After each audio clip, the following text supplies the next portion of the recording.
At may tanong, Kuya Mark. Gusto ko lang magtanong, hindi rin kami kasal ng asawa ko. Oh, no, hindi ka asawa. Hindi ka kasal eh. Oo. Diba?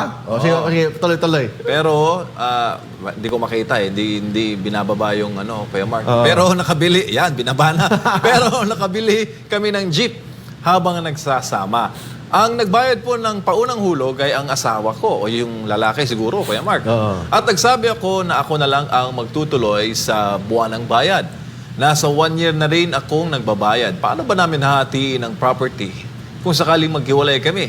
Hatiin daw nila yung jeep. Sakaling maghiwalay, so ibig sabihin, hindi sila hiwalay. Nagplano itong babae na maghiwalay. Hiwalay yan ang lalaki. Oy, may intention. May intensyon. Sabi ko nga, hindi mo yung asawa yan.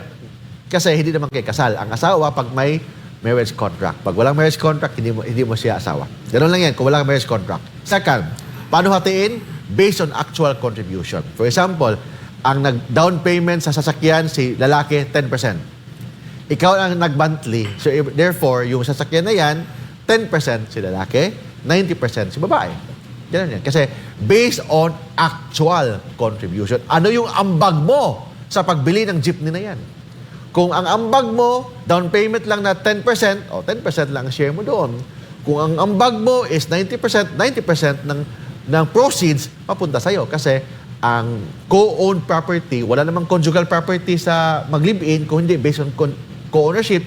And ang co-ownership is based on actual contribution of money property industry to the common fund. Therefore, based lang yan sa ano yung ambag mo sa pagbili ng property. May